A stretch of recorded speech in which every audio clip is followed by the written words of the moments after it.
Hey everyone, this is Lenny here. So I just got out of the feel-good movie of the year. That is sarcasm before anyone decides to jump on me. So I just got out of the new A24 film, The Iron Claw, starring Zac Efron and written and directed by Sean Durkin.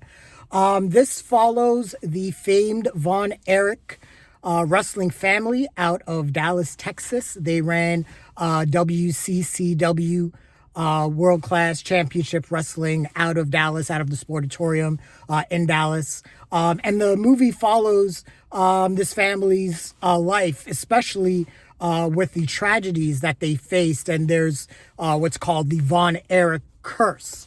And this film seems to explore that.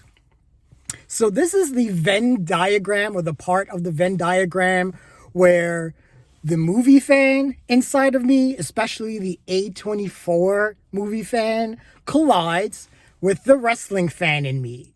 So this movie was just all over for me in terms of like just how I felt about it. So I know a lot about the Von Erichs, being a wrestling fan. So I know all about the tragedy. I know all about the different stars. I know all about, Kevin and Kerry, their dynamic, Kerry, becoming the Texas Tornado, going to the WWF, becoming Intercontinental Champion.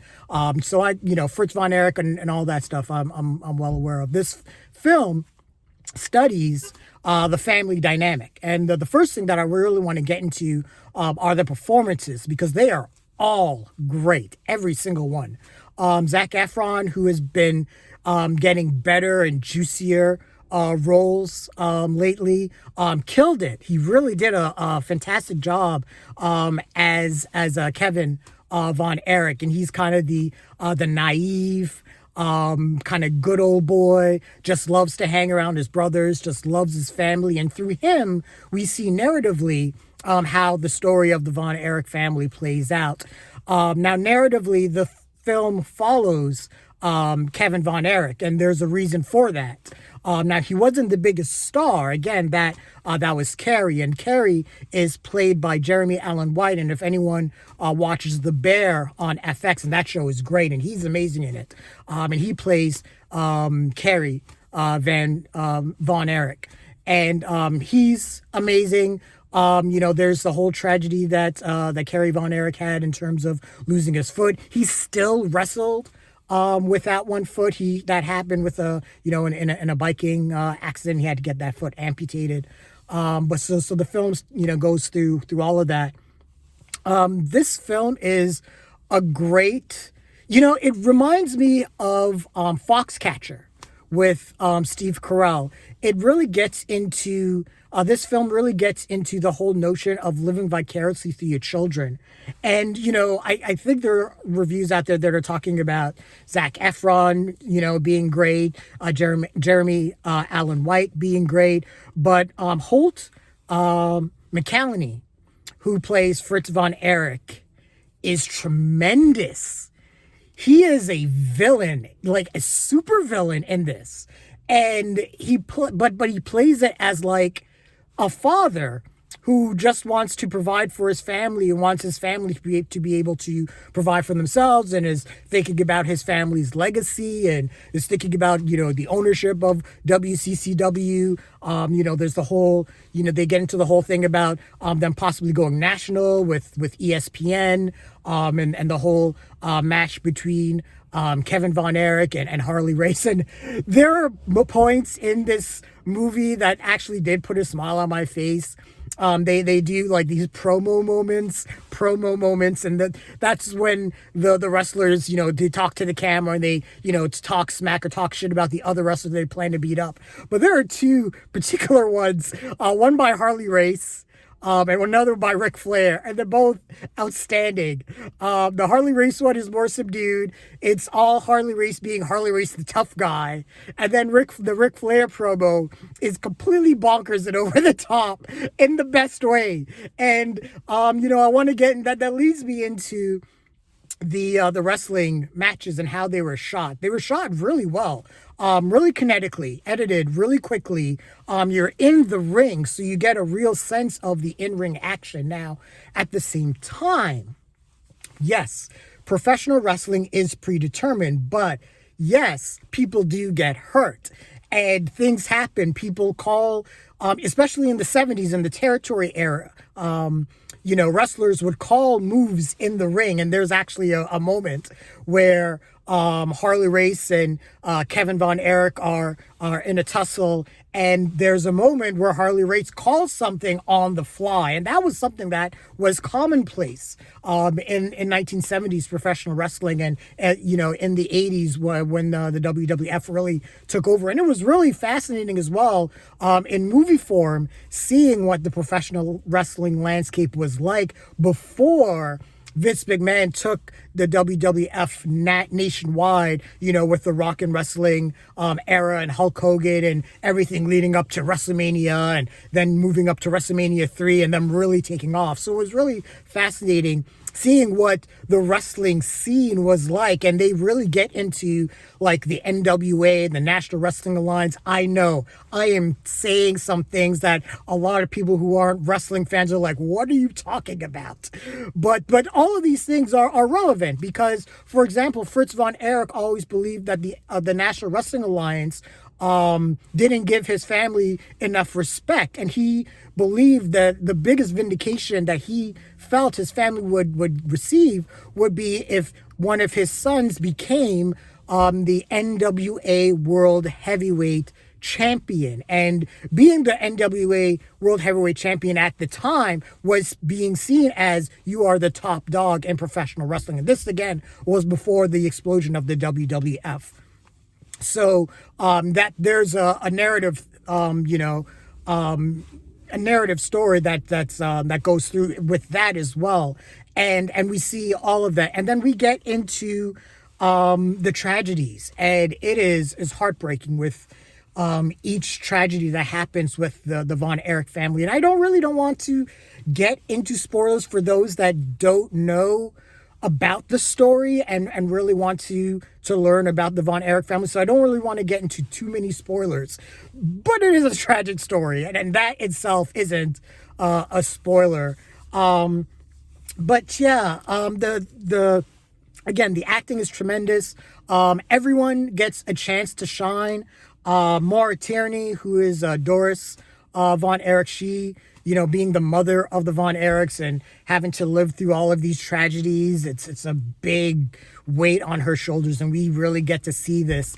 And one of the things too that the film does kind of touch on a little bit, it does seem like the Von Erichs might have suffered from some bouts of depression or some depression. And as someone that suffers from depression himself, that those parts of the film really hit for me, and I really got that, and those moments felt very powerful for me. There are moments where after a particular death, Kevin Von Erich, is just laying in bed, and he's just shell-shocked with all the tragedy in his family, and it's like he just can't even get out of bed.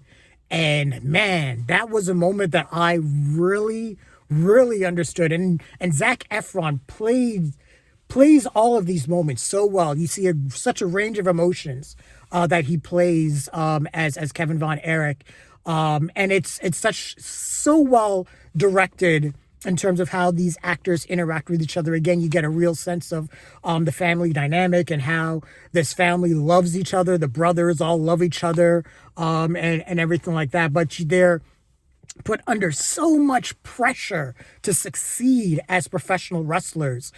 We see, the story with like Mike Von Erich, and Mike Von Erich really wasn't a wrestler. He was more of a musician, and that was kind of more of his MO. And we get this, and we see his tragedy. We see, everything that happened with, again, with Carey, he was supposed to be an Olympic discus, but thrower, but because of the U.S. boycott of the Moscow Olympics, that didn't happen. So then, he wound up becoming part of the family business in professional wrestling. And then again, that led to tragedy in itself. I do want to point out one thing, and this is for wrestling fans that are really aware of the Von Erich story. There is one particular piece of the story that is missing, or one specific character. Or I don't want, he's not a character, he's a real person. And as a wrestling fan, it kind of sucks that he wasn't included. But as a filmmaker, I understand the omission because there is so much tragedy in this movie that there would just be piling on top of tragedy. So I understand why it wasn't done and why this one particular person wasn't involved. But for those wrestling fans, you'll definitely notice. Yeah, man, like, you know, you get a real sense of the sportatorium. Sean Durkin gets the lighting so right, so it really feels like you're watching like old tapes.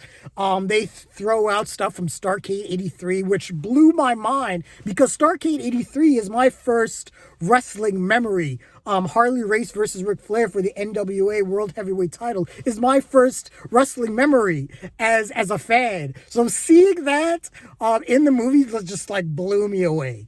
And there are other Easter eggs too. There's a name drop of the Ultimate Warrior, as his real name though, Jim Hellwig. We see the Freebirds without Confederate flag gear, which was funny. I understand why they did that too. We see the Sheik. I think Chavo Guerrero plays the Sheik. MJF was there. He played Lance Von Erich. And if anyone again knows anything about professional wrestling history, Lance Von Erich was just a weird part of the Von Erich dynasty. But yeah, this movie was outstanding. There are a couple A24 moments. This is an A24 movie. So there were actually a couple of A24 moments, but they weren't like too out there where it's like, whoa, you know, anything like that. But yeah, you know, what this made me really think is that there needs to be a series, and I think it needs to be a series, like a mini series on, like, whether it's on Netflix or something like that, about the Hart family, because the Hart, you know, Bret the Hitman Hart, Jim the Anvil Neidhart, Owen Hart, you know, the British Bulldog, Brian Pillman, Natty Neidhart, you know, that family. I mean, here in Canada, there are gods the same way the Von Erichs were gods. So I would love to see a miniseries that covers, you know, the Hart family dynasty and really goes through everything from Stu Hart and Calgary Stampede, all the way to Bret Hart and the Hart Foundation, moving up to Bret Hart becoming the WWF champion, becoming part of what I believe is the greatest wrestling match of all time, the submission match between him and Stone Cold Steve Austin at WrestleMania 13, and then all the tragedies that befallen the Hart family after that. But I think that would be such a compelling series. And that's what this movie really made me think of. And that's really a credit to the movie itself, because it is really powerful. It's a really powerful take on a family, and it's just a really tragic story about, you know, a group of brothers that were just pushed so hard, and it just broke them down. But yeah, this is a tremendous film. This is one of my favorites of the year, for obvious reasons as a wrestling fan. And I understand this is probably going to be my longest of all of the immediate thoughts reviews that I'm going to do. But this is a wrestling movie. I had to do a deep dive.